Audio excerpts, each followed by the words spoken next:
The message arrived on an ordinary Tuesday morning.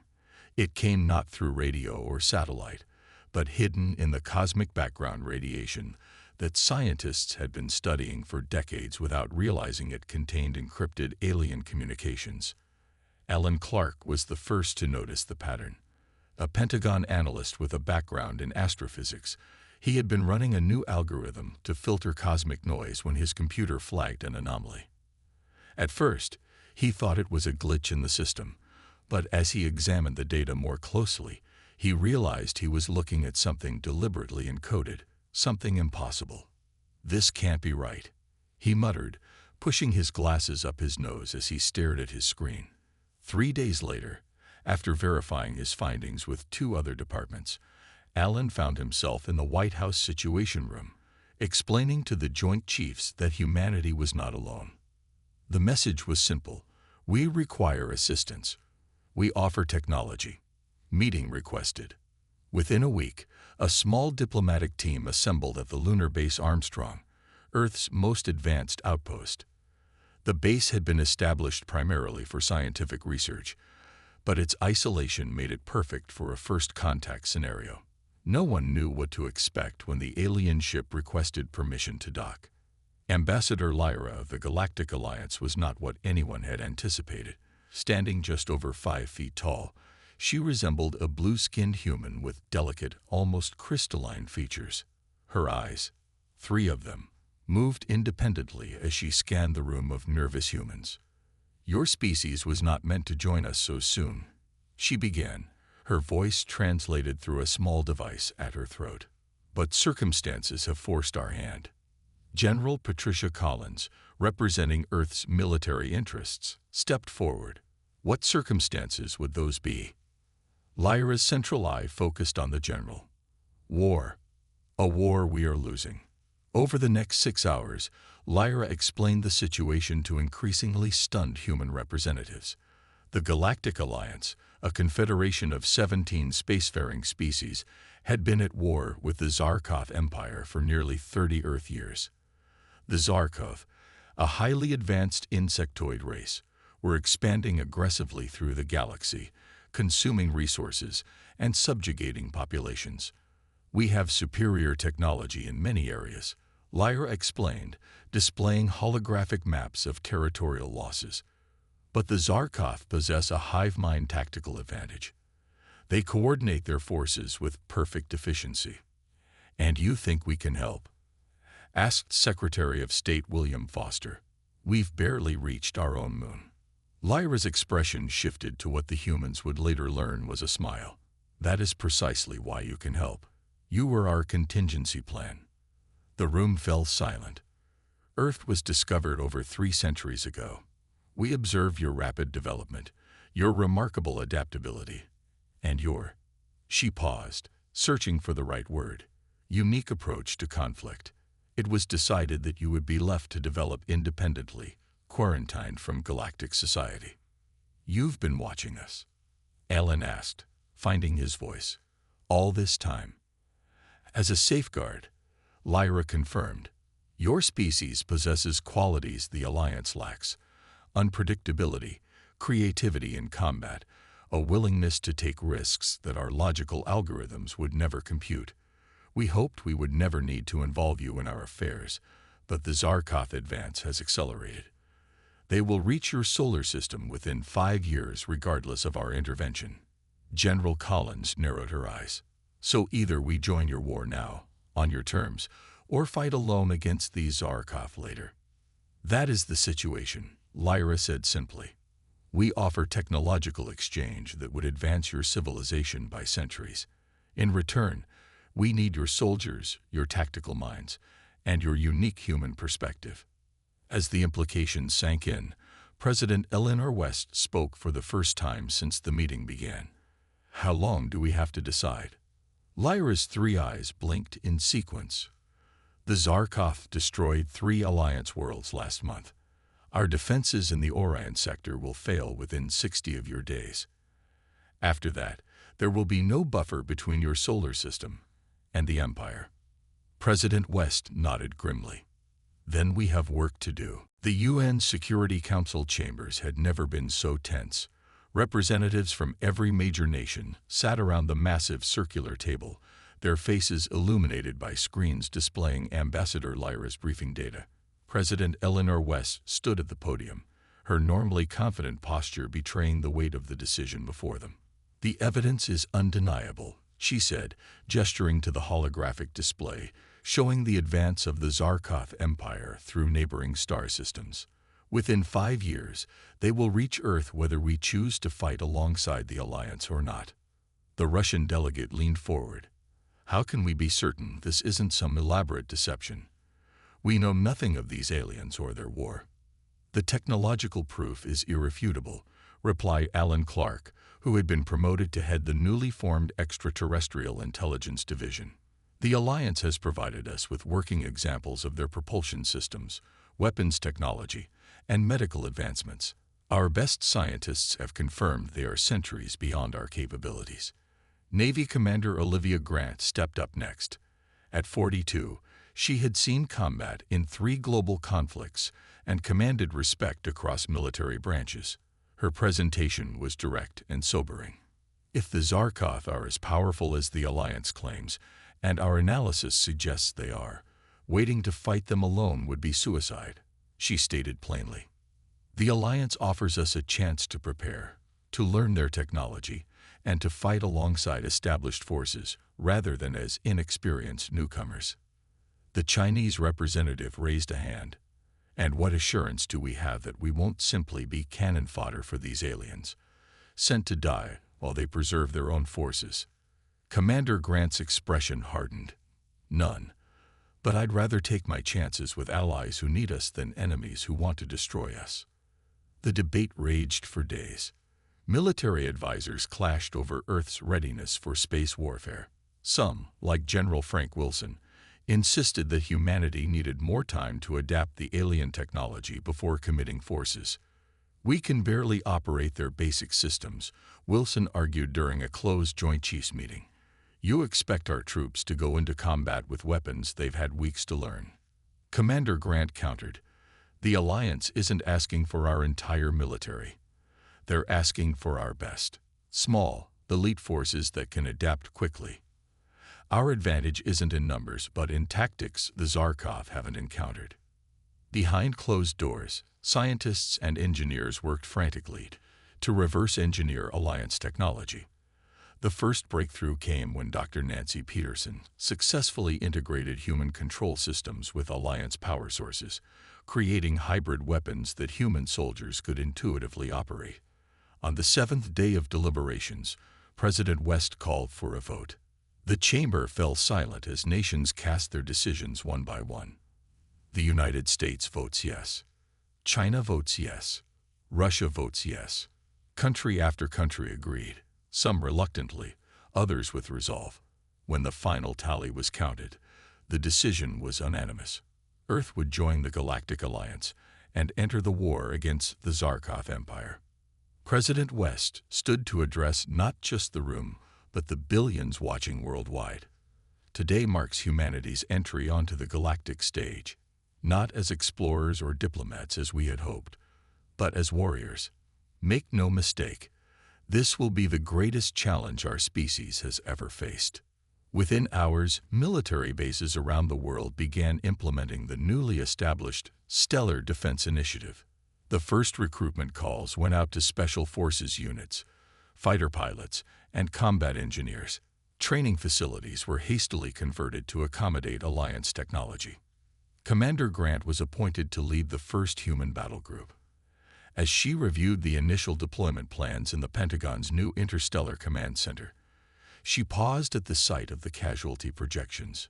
"We're going to lose good people," she said quietly to Alan Clark, who had become her unofficial advisor. He nodded solemnly. "Yes, but if we don't fight, we lose everyone." Grant straightened her uniform. "Then let's make sure those losses count. The Zarkoth think they're invincible. It's time they learned what humans can do." Marine Captain Daniel Powell stood with his arms crossed, watching his soldiers struggling with the alien weapons. They were on the Nevada desert training grounds, now converted into Earth's primary preparation facility for the coming war. Alliance instructors moved among the human troops, their blue skin standing out sharply against the tan landscape. "Keep your grip loose on the particle rifle," called Powell to a frustrated corporal.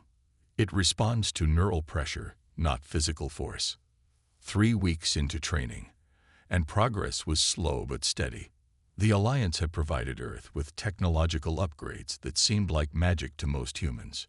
Ships that could fold space, shields that could deflect energy weapons, medical technology that could heal mortal wounds in hours. "They're picking it up faster than expected," said the Alliance combat instructor Kell. The tall, four-armed alien had been skeptical when first assigned to train humans. Most species take months to adapt to unfamiliar tech. Powell nodded. "Adaptation is our specialty. Necessity and survival have been our teachers throughout history." Across the base, engineer Samantha Hayes worked with a team of scientists integrating human and alien technology. She hadn't slept more than 4 hours a night since the project began, but her eyes were bright with excitement as she demonstrated a modified assault rifle to Commander Grant. "We've kept the basic frame and trigger mechanism human soldiers are familiar with," Hayes explained, "but replaced the firing system with Alliance particle technology. The result is a hybrid weapon our troops can use intuitively, but with 10 times the destructive capability." Commander Grant hefted the weapon, noting it felt only slightly heavier than standard issue. Production timeline. "We can outfit the first 5,000 troops within 2 weeks, Hayes replied. "The Alliance provided fabricators that can mass produce once we finalize the designs." In another section of the base, pilots trained in simulators of Alliance fighter craft. The learning curve was steep. Human pilots were accustomed to aircraft that responded to physical controls, not ships that partially reacted to thought. "This is impossible," growled Lieutenant Steve Garcia, removing his simulator helmet after his 5th crash. "How are we supposed to fly these things by thinking at them?" The Alliance flight instructor Mira made a trilling sound that translated as laughter. "Your brain waves are too chaotic. You must focus your intentions clearly." "Maybe we should stick to our own fighter designs," Garcia suggested. "No," replied Powell, who had been observing the training. "Their ships can traverse distances ours can't. Learn to fly them, or stay behind." Garcia nodded grimly and put the helmet back on. The Alliance observers were frequently shocked by human combat simulations. During one exercise, Alliance General Thrix watched as a human squad deliberately sacrificed 2 members to achieve a strategic objective. "You willingly accept casualties at this rate?" the general asked, alarmed.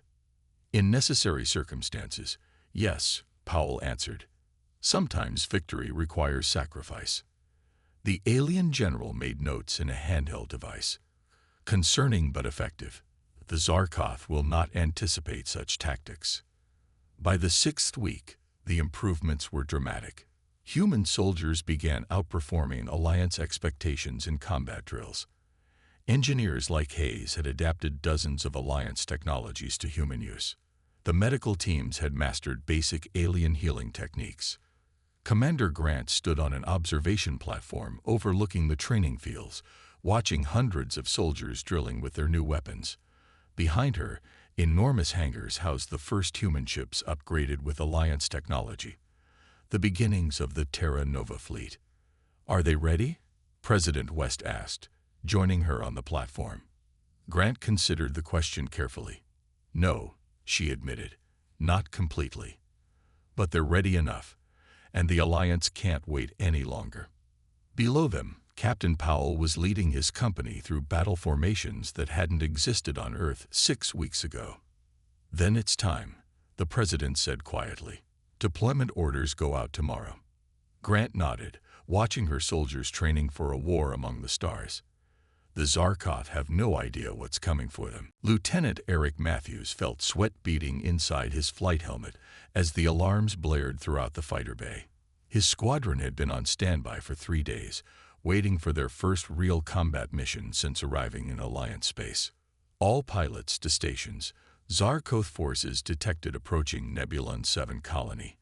This is not a drill. Eric sprinted to his fighter alongside 11 other human pilots. The craft looked like a hybrid between a terrestrial jet and something from a science fiction movie. Sleek and deadly, with Alliance technology grafted onto human designs. Engineer Hayes had called them Raptors, and the name had stuck. Eagle Squadron, prepare for immediate launch. The flight controller's voice echoed through the bay. Colony defenses are already under attack. You will rendezvous with Alliance forces at Jump Point Theta.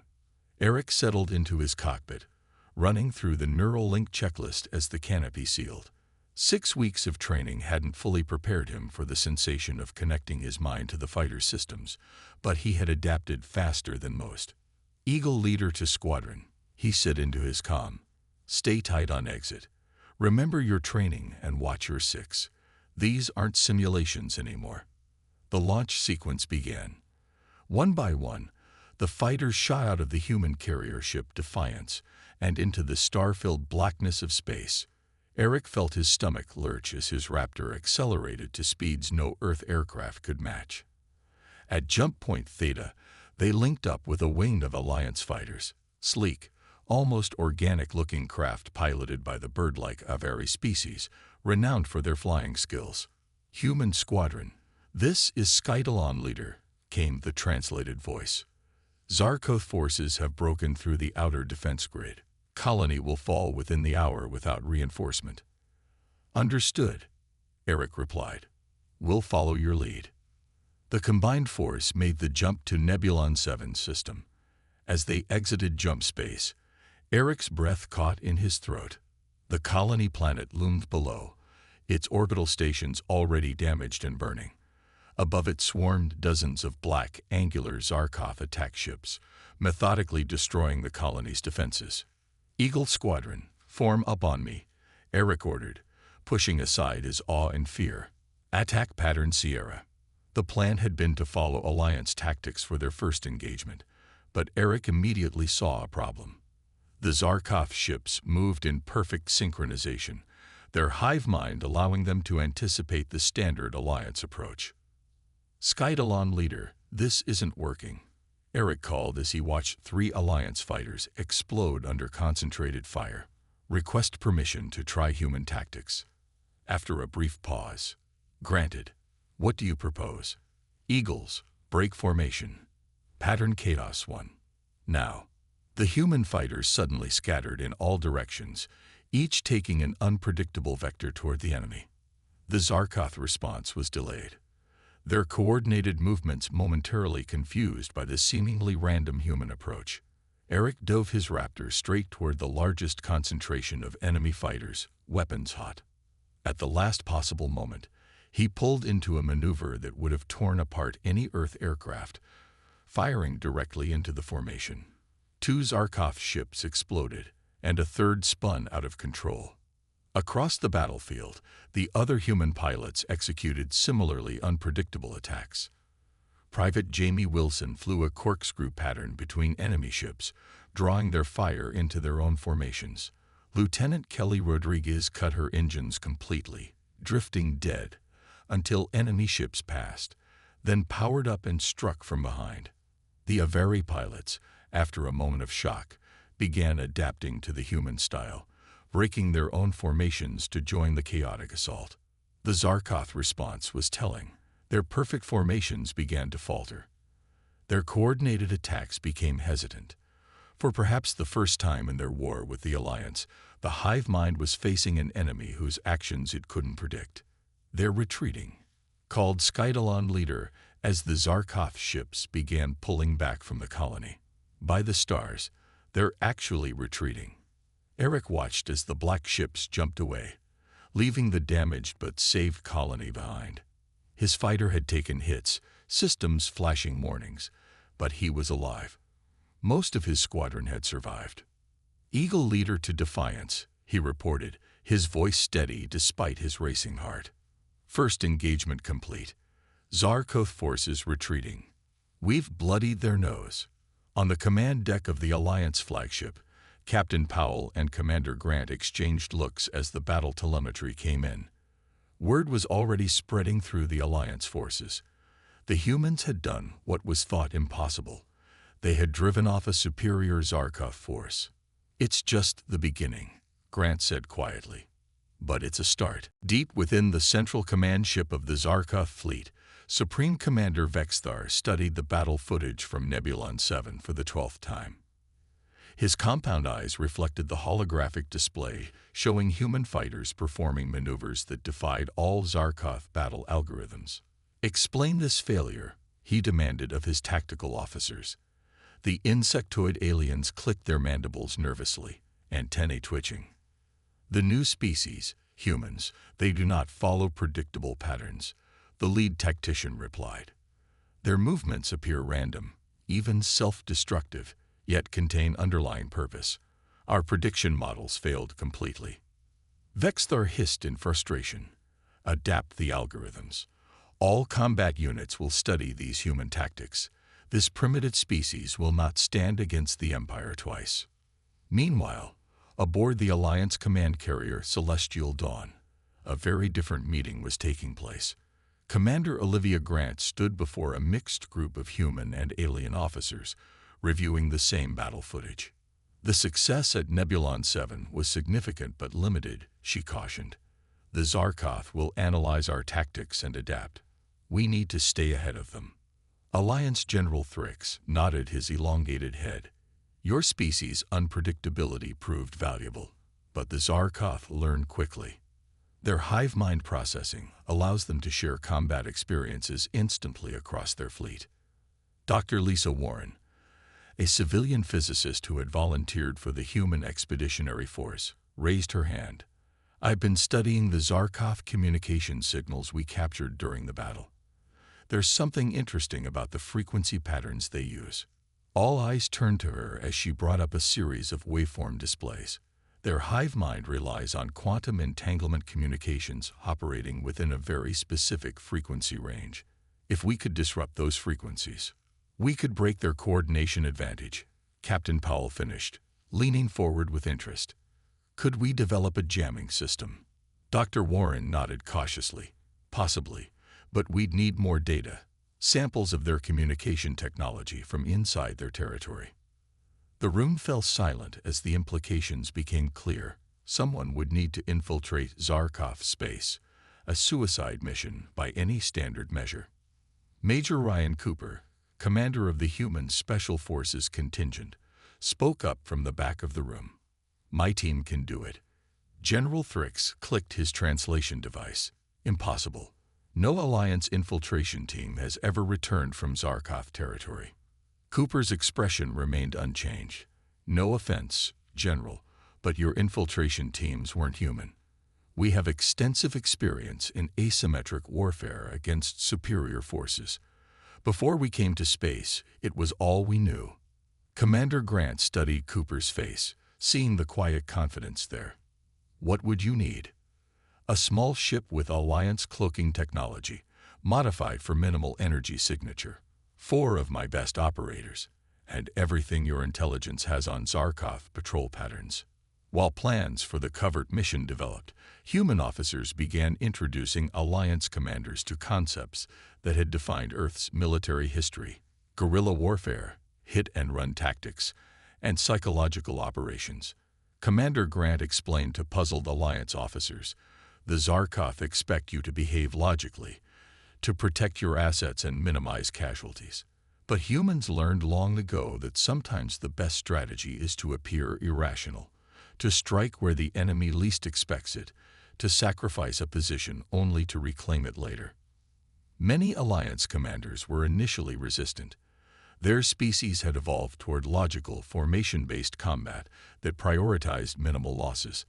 The human suggestion to sometimes accept higher casualties for strategic advantage seemed barbaric. But as more battlefield reports came in showing the effectiveness of human tactics against the Zarkov, resistance began to fade. Alliance crews started training alongside humans, learning to incorporate unpredictability into their previously rigid battle plans.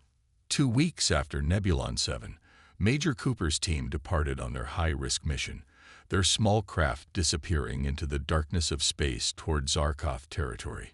Dr. Warren continued refining her frequency disruption theory, working day and night with Alliance scientists. Across Alliance space, something that had been missing for years began to spread among the beleaguered forces: hope. The news traveled from ship to ship, colony to colony. Humans had driven back the Zarkov. The invincible enemy had retreated. As one Alliance commander put it to his crew after witnessing the joint Human-Alliance training exercise, "The galaxy has changed. The Zarkov just don't know it yet." Admiral John Morgan stood on the bridge of the Defiance, his weathered face illuminated by the tactical display showing hundreds of ships, both Alliance and Zarkov, converging on the Arcturian corridor. This narrow region of navigable space between two unstable nebulae had become the focal point of the war. Whoever controlled it controlled access to 12 key star systems. "All ships report ready, Admiral," announced the communications officer. "Alliance fleet awaits your command." Morgan nodded, still finding it surreal that after just 3 months in space, he, a human, was commanding the combined forces of 17 alien species. But the Alliance had been desperate, and the success of human tactics had earned them unprecedented authority. "Begin Operation Thunderbolt," he ordered. "All ships to attack positions." The human-led fleet moved into formation, but not the rigid, predictable patterns the Alliance had once favored. Instead, they arranged in what humans called controlled chaos, a seemingly random distribution that concealed deliberate tactical groupings. On the Zarkov command ship, Supreme Commander Vexthar observed the approaching forces with growing concern. The battle algorithms that had served the Empire for centuries were failing to predict human movements. "They approach without logic," his tactical officer reported. "Our targeting systems cannot establish optimal firing solutions." "Then target at will," Vexthar commanded. "Overwhelm them with superior numbers." The space between the fleets lit up as thousands of energy weapons fired simultaneously. The Defiance shuddered as several hits broke through its shields. "Damage report," Morgan called out as the lights flickered. "Deck 6 through 9 reporting breaches," came the response. "Engineering reports shield generators at 60% capacity." Morgan's expression remained calm. "Continue as planned. Signal the flanking groups to begin their approach." As the main fleets engaged head-on, 2 groups of smaller, faster ships, primarily human-piloted, swung wide around the nebula borders, using the dangerous radiation to mask their approach until they emerged behind the Zarkov fleet. "Now," Morgan ordered, "all ships execute Pattern Omega." The entire Human Alliance fleet suddenly changed tactics, breaking into smaller strike teams that targeted individual Zarkov vessels. On board the Defiance, despite growing damage, Morgan maintained command with a steady voice. Communications specialist Michelle Rodriguez worked frantically at her station, coordinating the complex battle network she had designed. It linked Alliance and human ships in ways the Zarkov couldn't predict or intercept. "Sir," she called to Morgan, "Major Cooper's signal just activated. They've deployed the disruptor." 3 weeks earlier, Cooper's infiltration team had succeeded where all previous attempts had failed. They had penetrated Zarkov territory, obtained crucial technology samples, and returned with just enough data for Dr. Warren to complete her frequency disruptor. Now that disruptor, secretly attached to a Zarkov supply ship by Cooper's team, activated in the heart of the enemy fleet. The effect was immediate and devastating. Zarkov ships, suddenly cut off from their hive mind coordination, began firing erratically or stopping altogether. "It's working," Rodriguez reported, unable to keep the excitement from her voice. "Zarkov communications are fragmenting across their fleet." Morgan allowed himself a small smile. "Launch boarding parties. Now's our chance." Dozens of human-led assault craft launched toward the disoriented Zarkov vessels. Unlike the Alliance, who had always fought the Zarkov at a distance, humans had prepared for close-quarters combat, something the insectoid empire had never experienced. Captain Powell led the first boarding team onto the Zarkov dreadnought inevitable victory. His Marines moved through the alien corridors with practiced precision, their hybrid weapons cutting down confused Zarkov warriors. They'd never fought face to face, Powell realized as his team secured the ship's engine room. Their whole strategy depends on remote coordination. Across the battlefield, similar scenes played out as human soldiers introduced the Zarkov to the terror of direct combat. Alliance forces, emboldened by human fearlessness, followed their example. On the Defiance, now severely damaged with multiple decks exposed to space, Admiral Morgan coordinated the assault despite the ship's condition. A support beam had collapsed on him during one attack, crushing his leg, but he refused evacuation. "Sir, we should move to the backup command center," his XO urged as fire suppression systems activated around them. Morgan shook his head, wincing through pain. "Not while my crew is still fighting. Get me updated boarding team status." The Great Hall of the Galactic Council had never hosted a ceremony quite like this. The vast chamber, with its soaring crystal ceiling showing the stars beyond, was filled to capacity with representatives from every Alliance world. But today, all eyes were on the small group of humans standing on the central platform. Admiral John Morgan stood tall despite leaning slightly on a cane, his legs still healing from injuries sustained during the Battle of the Arcturian Corridor.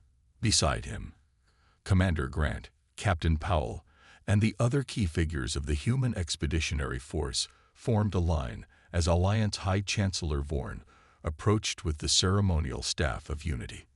3 months ago, we welcomed humans to the galactic community out of desperate necessity. Chancellor Vorn's translated voice echoed through the hall. Today, we welcome them as honored equals who have changed the course of a war we were losing. The formal peace agreement with the Zarkov Empire had been signed the previous day. After their decisive defeat and the capture of their communication technology, the Zarkov Supreme Command had chosen negotiation over continued conflict.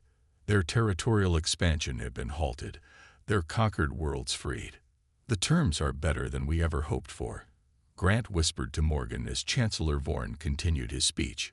Morgan nodded slightly. They never expected to lose. Their entire society was built on the assumption of victory. The surrender hadn't come easily.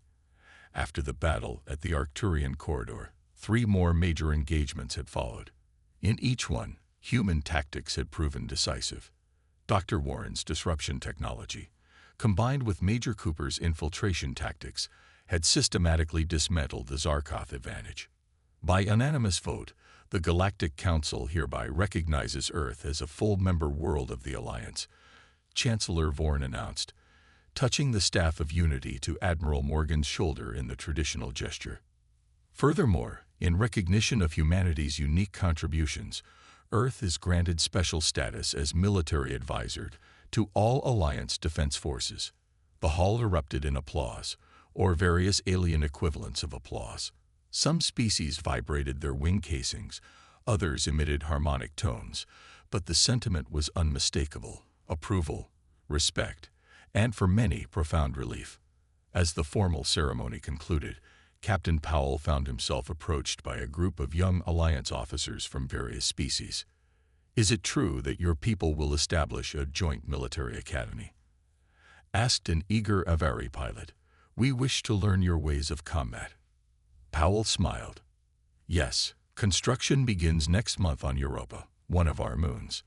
Ambassador Lyra has already selected the first class of Alliance students." Across the chamber, Engineer Samantha Hayes was deep in conversation with Alliance scientists, explaining the hybrid technologies her team had developed. The integration of human ingenuity with Alliance science had produced advances neither civilization might have achieved alone. "The neural interface we designed for the fighter craft can be adapted for medical purposes," she explained, bringing up schematics on her tablet. "Imagine directing nanomechanics with thought alone to repair internal injuries." In a quieter corner, President West met with the representatives of formerly hostile species who had observed the conflict from the sidelines. Many had considered joining the Zarkov out of fear. Now they sought alliance with Earth. "We had judged your species prematurely," admitted the ambassador from the crystalline Tholian collective. "We saw your violent history and concluded you were primitive and dangerous." "We are dangerous," President West acknowledged with a slight smile. "But we use that capacity to defend, not conquer. Earth welcomes peaceful relations with all species." 5 years had passed since Earth joined the Galactic Alliance. The integration of human society into the wider galactic community had progressed faster than anyone expected. What had begun as a military alliance born of necessity had evolved into a profound cultural and technological exchange. On the once barren surface of Mars, Captain Daniel Powell walked with Ambassador Lyra through the gleaming corridors of the Interspecies Cooperation Center. The massive complex served as both a diplomatic hub and the headquarters for joint human-alien research projects. "Hard to believe this was all red dust 5 years ago," Powell remarked, looking out through a transparent dome at the terraforming equipment, slowly transforming the Martian landscape. Patches of engineered algae were already spreading across the surface, beginning the centuries-long process of creating a breathable atmosphere. "Your species works quickly," Lyra observed. Her appearance had changed subtly over the years. She had adopted some human mannerisms, and even occasionally wore Earth-style clothing when attending human functions. The Alliance had estimated 30 years for this level of development. Powell smiled. "We've had a lot of practice rushing to catch up." They entered the central conference hall, where representatives from 23 species gathered for the 5th anniversary summit. Some faces were familiar from the war years, while others were new, species that had joined the Alliance after the Zarkov defeat, drawn by humanity's example. Admiral Morgan, now showing touches of gray in his hair, stood at the center of a group of military officials. Though officially retired from active service, he remained Earth's primary advisor on interstellar defense. The neural implant at his temple, Alliance medical technology that had saved his life after his war injuries worsened, gleamed softly. "The Joint Patrol System is working," he was explaining to a concerned Tholian ambassador. "We've had no incursions in the former border regions for over a year." Nearby, Dr. Lisa Warren demonstrated her latest project, a revolutionary communication system that combined the principles of Zarkov hive mind technology with human individuality.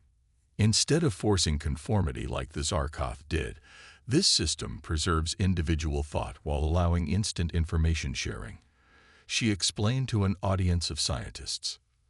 President West, now in her second term, arrived to thunderous applause. Her administration had navigated the challenging early years of galactic integration, balancing Earth's independence with its new responsibilities to the Alliance.